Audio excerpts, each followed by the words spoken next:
Hello, friends. Here's what I picked up at Free Comic Book Day yesterday. I had been eyeing this one on the shelf for a while, but I didn't find it was appropriate for me to be spending the money at this time on this one. But there was a very special sale, good discount, and so I got this one. It is an anthology of Batman stories, all done in black and white. So this is inspiration for me, who works in black and white. And removing the dust cover, the hardcover has an extra cover and one in the back as well.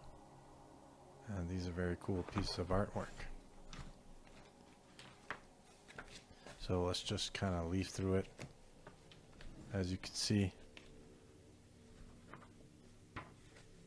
very compelling artwork. I believe this is Kelly Jones. No, Emma Rios. So, I like black and white comics. This must be Arthur Adams here. Yep, definitely Arthur Adams. No, Nick Bradshaw.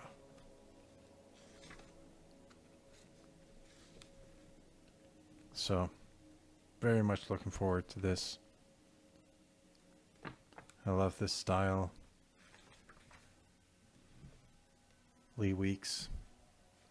So many different styles of doing stories in black and white that will give me some ideas on how to compose my black and white comics. Batman black and white. I did pick up 2 of the Free Comic Book Day books, so these were free. This one's announcing the DC upcoming big comic book event. I like DC characters, though I don't read the current comics. I don't find them good. I find them overpriced as well. But I was interested in what's going on, and to me, just the way they present this event, it's not exciting. It's just characters standing there, you know? So I'm just looking quickly through the book, and I see that they're going to put the characters through something.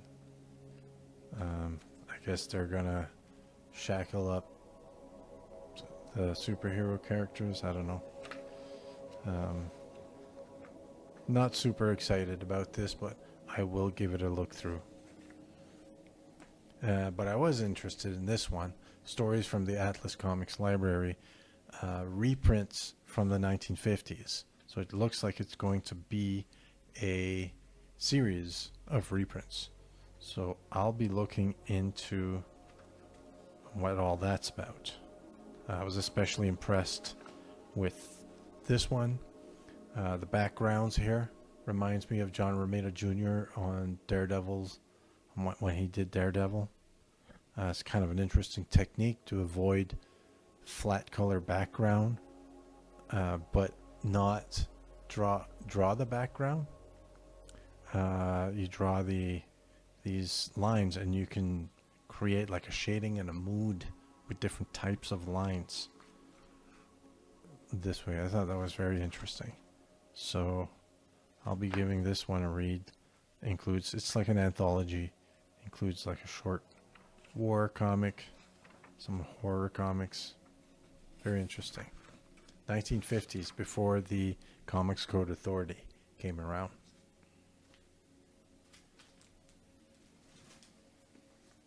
And then I got a bunch of American Flag comics.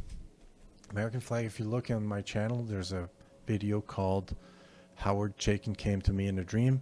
Well, this is Howard Chaykin. So I picked these up. This is very well regarded by comics artists as being an excellent series. And Howard Chaykin is, of course, a master of the medium. So I got number 12, number 11, just a little bit, number 10, number 9. This is a very graphically arresting cover. I like this sort of thing with the typeface in the back. Number 4, 3, number 2, and American Flag Special number 1. So got a chunk of the series. If I like what I see, I might collect the rest of the series, right? Cheap. There are deep discounts on these back issues as well in my shop. I picked this one up just because of the cover, Power of the Atom number 15. This is a reason why the superhero genre is popular, why I like it. The character explains itself, right? It's a guy who can shrink to the size of an atom. And then the story possibilities just announce themselves that way. So this kind of high concept character I always find compelling.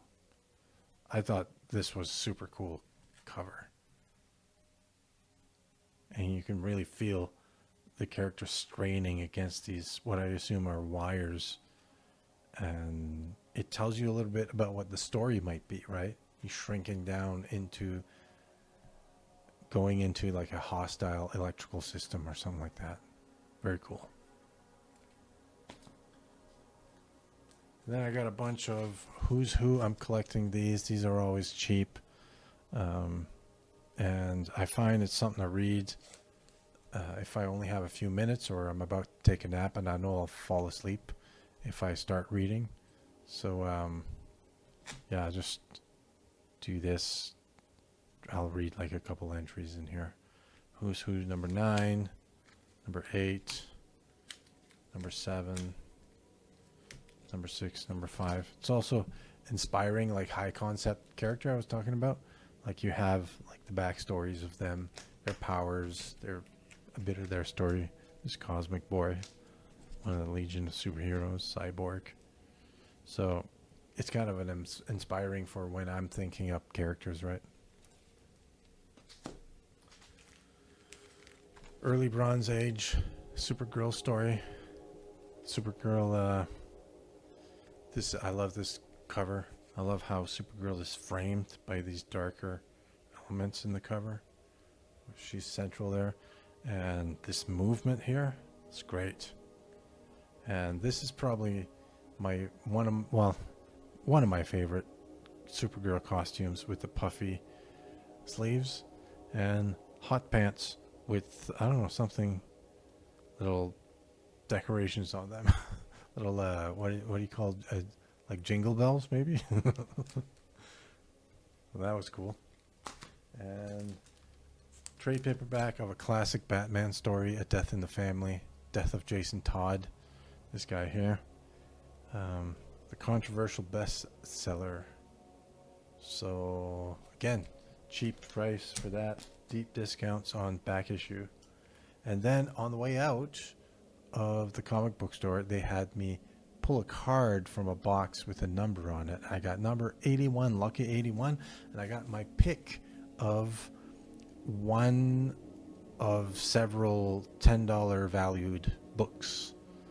So, and I picked Superboy and the Legion of Superheroes number 244 Whitman variant. Now, I have been collecting Legion of Superheroes. I really like the Legion of Superheroes. Legion of Superheroes is DC Comics if it was 1,000 years in the future. So it's a sci-fi superhero thing.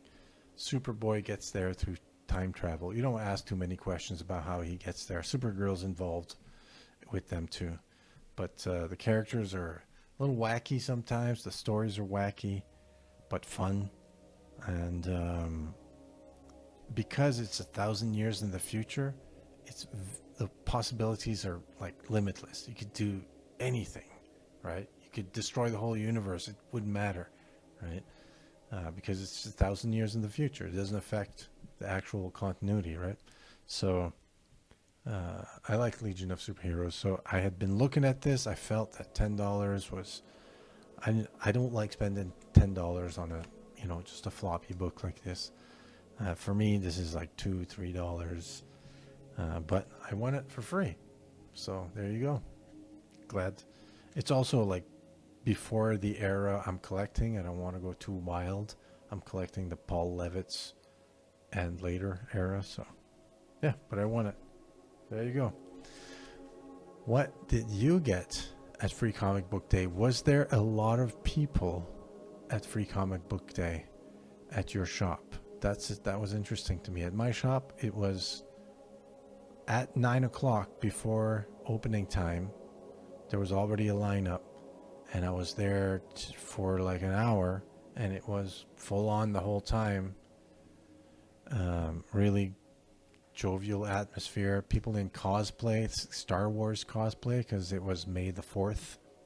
So, and a lot of kids, which was great.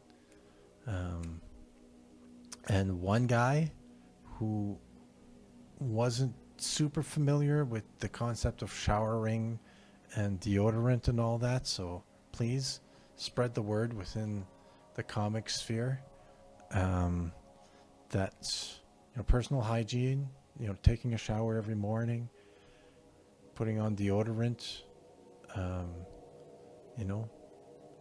mouthwash, brushing your teeth, flossing, being hydrated and moisturized, all part of like a hygiene plan that is good for your health, good for your well-being, your mental health, your spiritual well-being, and the well-being of those around you at the comic book stores on Free Comic Book Day. Fortunately, he wasn't there very long, so I kind of avoided him until he left. But otherwise, a wonderful Free Comic Book Day. And that is it for me.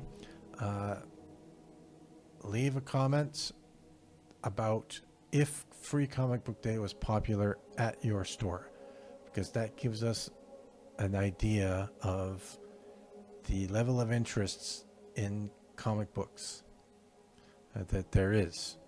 Are comic books gonna have a revival or no, or how's it going? So talk to you later in the next one. Have a good